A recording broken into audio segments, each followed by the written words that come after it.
Halo teman-teman, bertemu lagi dengan saya Sains di Sains Channel. Kali ini kita akan membahas tentang penyakit gula atau diabetes mellitus. Penyakit ini banyak sekali terjadi di negara Indonesia. Tidak hanya Indonesia sih sebenarnya, lebih mayoritas ke negara-negara berkembang. Oke, kita akan mulai ya.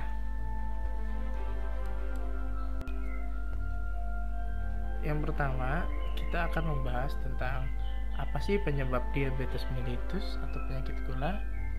Yang kedua, siapa saja yang bisa terkena diabetes mellitus? Bagaimana cara mengobati diabetes mellitus? Apakah obat DM atau diabetes mellitus atau gula tidak berbahaya bila diminum terus-menerus? Bagaimana cara mencegahnya? Bagaimana diabetes mellitus bisa disembuhkan? Apa bahayanya bila diabetes mellitus dibiarkan dan tidak diobati? Dan apakah diabetes mellitus itu adalah penyakit turunan? Kita akan bahas ya. Nah, diabetes mellitus ini tidak hanya terjadi di Indonesia ya. Nah, di dalam statistik ini dari IDF, Diabetes Atlas dari edisi 2009, banyak sekali negara-negara yang merupakan endemik dari diabetes mellitus. Dilihat dari Afrika, Middle East and North Africa, Europe, North America, South and Central America, Southeast Asia, dan Western Pacific, semuanya kebanyakan itu ada yang sampai 98%, 65%, 94%, 72, 47, 42, dan 20%. Mayoritas ya. Nah, di seluruh dunia sekitar 284,6 juta orang tahun 2010. Nah, diperkirakan akan meningkat 54% nih, sebanyak 438,4 juta orang. Nah, negara dengan jumlah penderita diabetes terbanyak dari rentang usia 20 sampai 79 tahun dari 2010 dan 2030.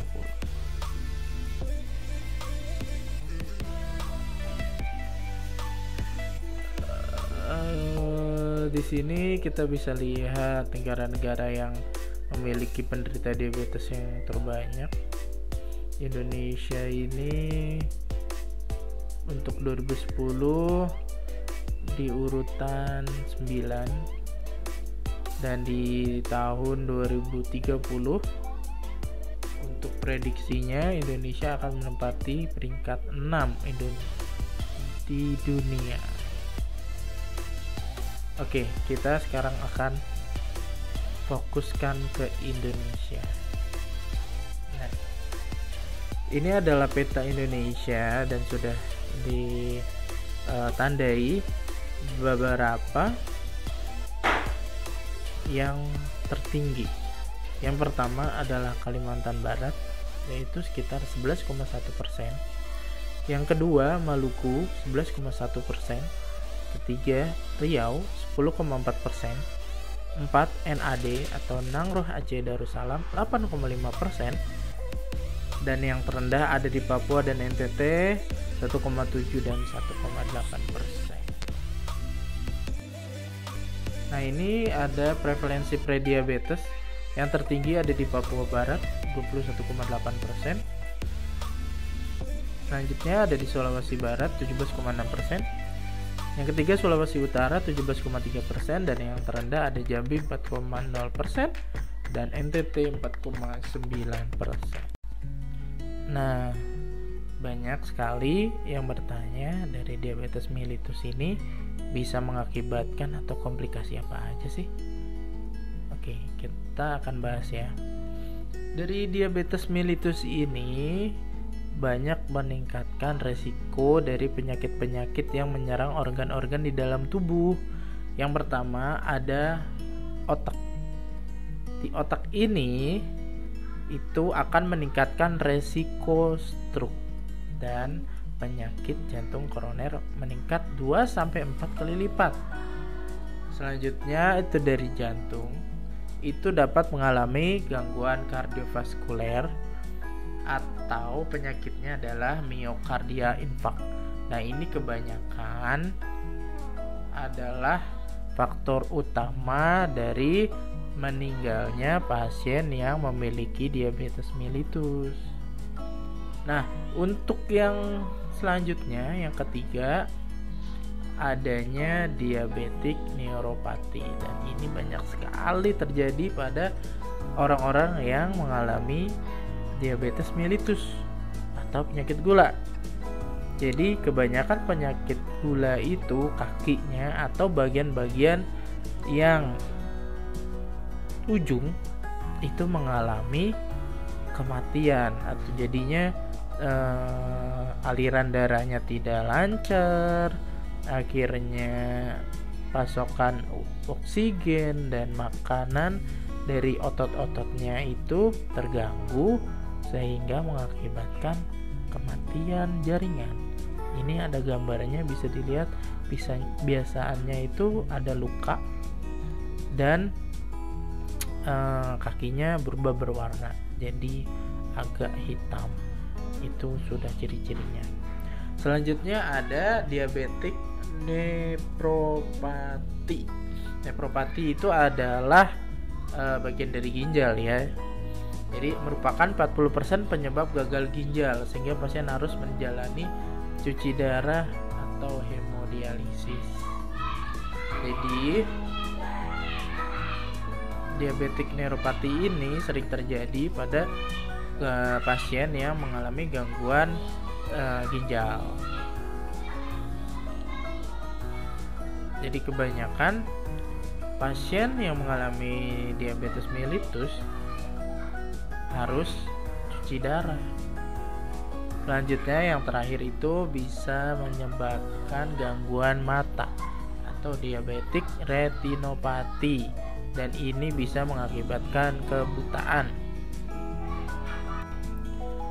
Nah, apa sih penyebab diabetes mellitus atau penyakit gula?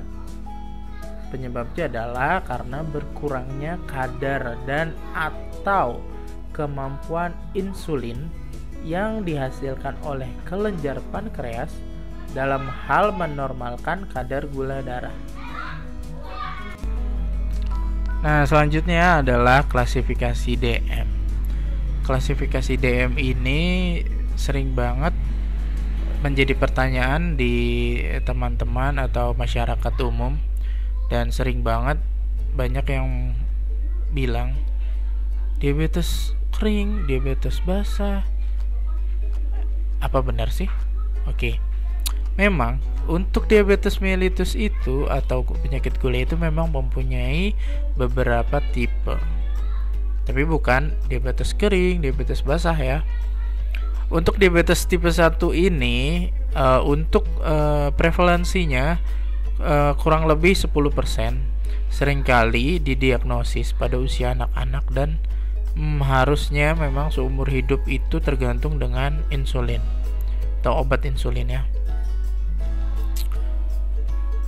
Untuk diabetes tipe 1 ini biasanya memang karena rusaknya organ kelenjar pankreas yang menghasilkan insulin.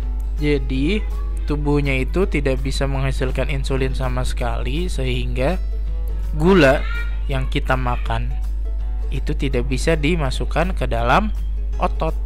Jadi otot kita atau kita sering merasa lemas, lelah gitu.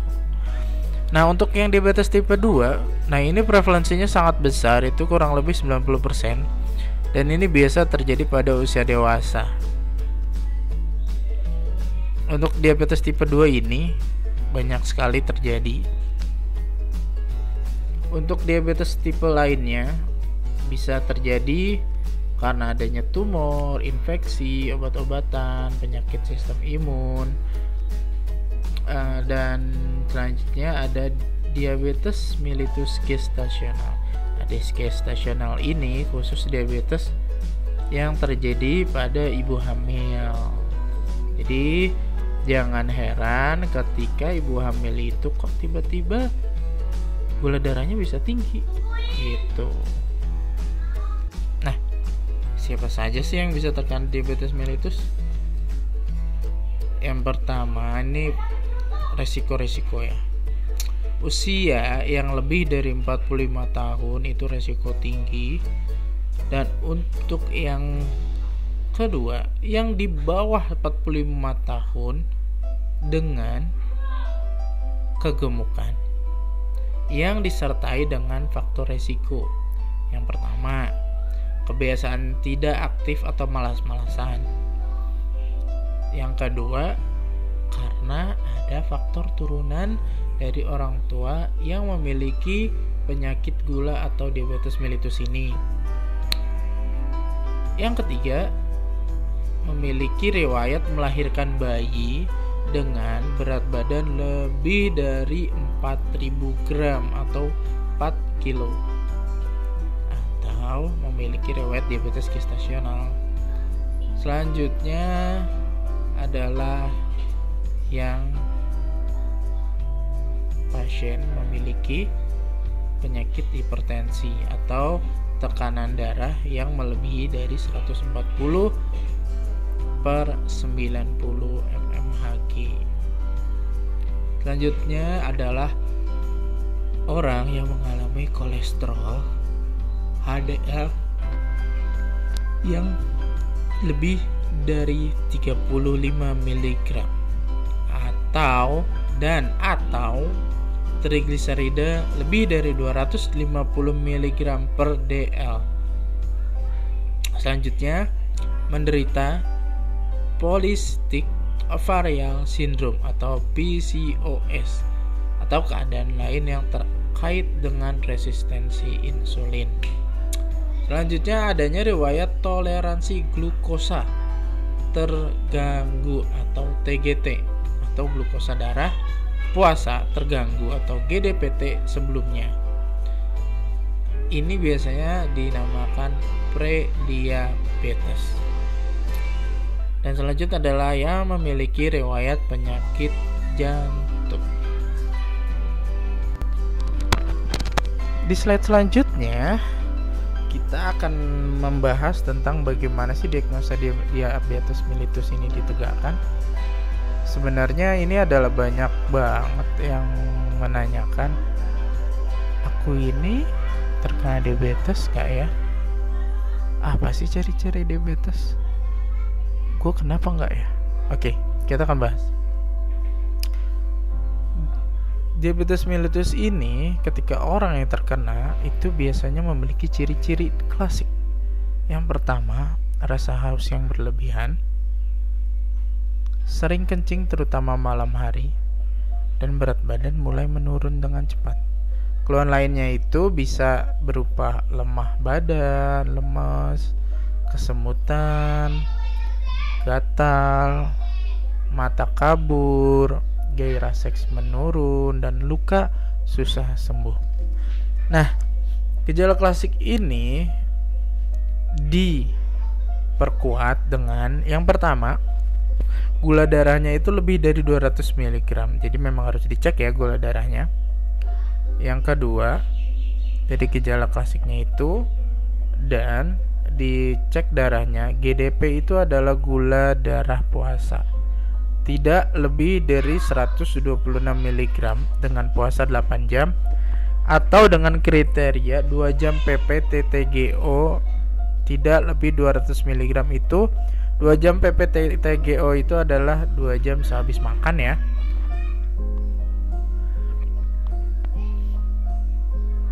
Nah, itu adalah cara kita menentukan aku ini, gua ini terkena diabetes atau tidak.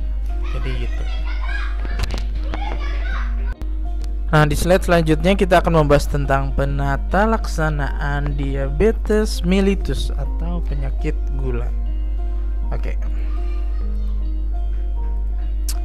Terapi diabetes mellitus itu yang pertama adalah diet atau menjaga pola makan. Yang kedua, olahraga yang teratur. Yang ketiga, pengendalian berat badan. Dan yang keempat, dan yang ini memang harus diwajibkan untuk orang-orang yang harus minum insulin atau minum obat insulin, ini memang harus. Tapi tidak semua ya, gejala diabetes mellitus ini harus minum obat. Dan yang 5, harus kontrol teratur. Nah, di slide ini kita akan menjelaskan tentang manajemen diabetes mellitus tipe 2. Karena yang tipe 1 itu memang karena memang ada masalah di kelenjar pankreasnya ya. Jadi memang harus minum obat terus. Untuk yang diabetes mellitus tipe 2 yang resikonya sampai 90%. Yang pertama adalah kendalikan glukosa. Dengan glukosa ini gula ya, gula yang kita makan, bukan cuman sekedar gula es teh manis atau gula yang langsung. Jadi ini glukosa itu bisa dari makanan, nasi, pokoknya makanan yang mengandung gula itu masuk ke dalam tubuh, itu menjadi glukosa. Yang pertama adalah diet atau gaya hidup sehat, aktivitas jasmani atau olahraga, dan minum obat atau insulin. Untuk kendalinya, biasanya orang yang diabetes mellitus ini adanya dislipidemia, hipertensi, obesitas, dan penyakit jantung koroner. Untuk komplikasinya bisa terjadi retinopati atau kebutaan, bisa nefropati, gagal ginjal, neuropati. Ini yang sering terjadi biasanya kebas-kebas, mati rasa, penyakit kardiovaskuler dan komplikasi lain. Kardiovaskuler itu penyakit jantung ya. Nah, untuk obat-obatan jenis diabetes itu ada 2. Yang pertama, obat antidiabetes OAD. Nah, ini yang biasanya dibentuk tablet, diminum setiap hari. Dan ada juga berbentuk insulin atau yang disuntik. Apabila dokter menyarankan Anda menggunakan insulin, maka bukan berarti penyakit diabetes Anda memburuk, melainkan semata-mata untuk mencapai target glukosa darah. Ingat ya. Jadi bukannya parah atau gimana. Nah, ini yang paling penting, perilaku sehat bagi diabetes. Mengikuti pola makan sehat, meningkatkan kegiatan jasmani 3-4 kali per minggu sedikitnya selama 150 menit per minggu dengan latihan aerobik sedang atau 90 menit per minggu dengan latihan aerobik berat. Selanjutnya, menggunakan obat diabetes dan obat-obatan pada keadaan khusus secara aman dan teratur. Melakukan pemantauan glukosa darah mandiri. Ini memang harus punya alatnya ya. Bisa dibeli bebas. Melakukan perawatan kaki secara berkala. Kenapa melakukan perawatan kaki secara berkala? Yang sudah dikatakan tadi, banyak penyakit yang mengintai di kaki-kaki Anda. Jadi seringkali terjadi luka atau kematian, makanya banyak berubah. Nah, itu harus dijaga ya, harus dilakukan perawatan agar tetap lancar peredaran darahnya, kakinya masih tetap terjaga indah dan kuat. Selanjutnya, memiliki kemampuan untuk mengenal dan menghadapi keadaan sakit akut dengan tepat. Misalnya, hipoglikemia. Hipoglikemia ini berbanding terbalik dengan diabetes. Hipoglikemia ini keadaan di mana gula darah di dalam tubuh itu rendah. Ini juga berbahaya loh. Jadi harus siap. Nah, selanjutnya, mempunyai keterampilan mengatasi masalah yang sederhana dan mau bergabung dengan kelompok diabetes serta mengajak keluarga untuk mengerti pengelolaan diabetes. Dan yang terakhir adalah mampu memanfaatkan fasilitas pelayanan kesehatan yang ada. Jadi, jangan sungkan untuk datang ke fasilitas-fasilitas terdekat untuk mengetahui infonya, bagaimana cara menghadapinya, bagaimana cara pencegahannya. Untuk yang belum dan sudah terkena, jangan takut, jangan segan ke fasilitas-fasilitas kesehatan lainnya. Oke, cukup sekian untuk session ini. Semoga banyak manfaat yang bisa diambil. Yang jelek-jelek dibuang aja. Sukses terus, sehat terus.